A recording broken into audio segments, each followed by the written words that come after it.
Just for clarity's sake, this is just the Bible, no notes.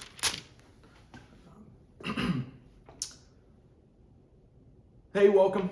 Have you ever been placed in charge of something that you had absolutely no business being in charge of? I think for me, an example of this was this past summer, I got asked to help with the VBS at our church. I'm the high school minister, and so when our early childhood minister, Jessica, asked me to help and what group I wanted to serve with, I said, give me the most difficult one. If I can handle high schoolers, I can handle kids. And boy, was I wrong, because when she handed me the 4-year-old all-day assignment, I was in trouble. I had no clue what I was doing. By the grace of God, I managed to rely on some of the older women that were serving alongside me, but without them, I would have been totally lost. And I think that we do that sometimes, right? I think that we place things over our lives, in control of our lives, that have no business doing that. And thankfully, we're not alone. We see that happen in Scripture as well, and that manifests itself in today's passage, which is 1 Samuel chapter 8. It reads, "Now when Samuel got old, he appointed his sons to serve as Israel's judges. The name of his oldest son was Joel, the name of his second was Abijah, and they served as judges in Beersheba. Samuel's sons didn't follow in his footsteps. They tried to turn a prophet, they accepted bribes, and they perverted justice. So all the Israelite elders got together, went to Samuel at Ramah, and they said to him, 'Listen, you're old now, and your sons don't follow in your footsteps. So appoint us a king to judge us like all other nations have.' It seemed very bad to Samuel when they said, 'Give us a king to judge us.' So he prayed to the Lord. And the Lord answered Samuel, saying, 'Comply to the people's request, everything they ask of you, because they haven't rejected you. No, they've rejected me as their king over them.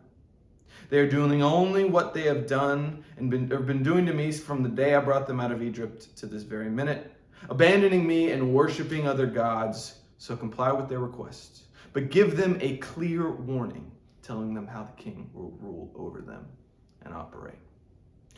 What we see in this passage is Israel asking for something other than God to rule over them, something other than God to control their lives, their time, their finances, their military endeavors, to see them through, because they don't trust God. And what God says to Samuel when Samuel comes on behalf of Israel to ask this, he says, give it to them, because what they're doing is they're rejecting me. And give it to them, but give them a warning.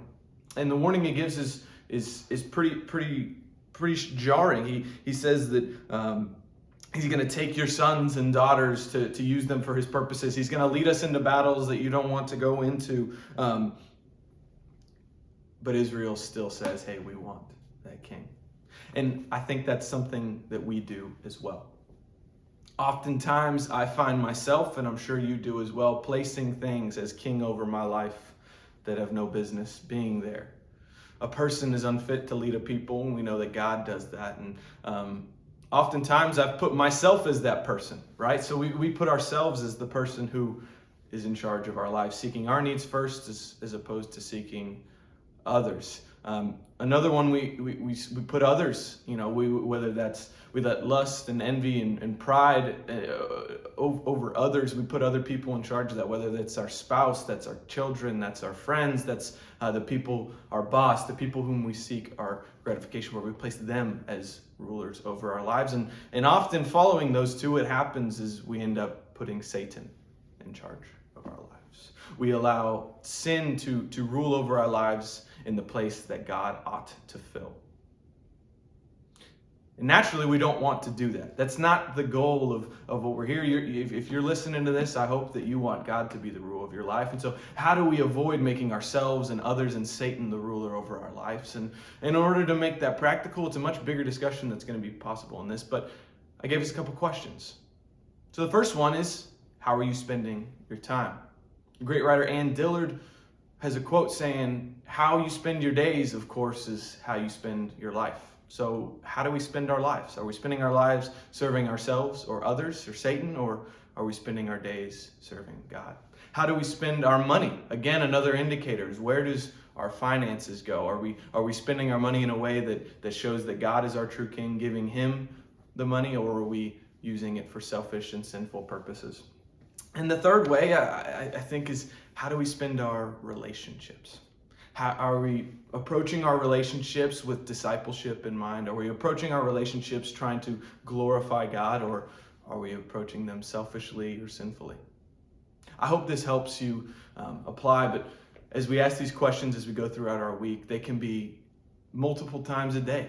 As we're going into a meeting, as we're going into a meal, as we're going into whatever it may be, how can we can ask these questions to help us make God the ruler of our lives and ask him to lead out in all of those ways. Thank you.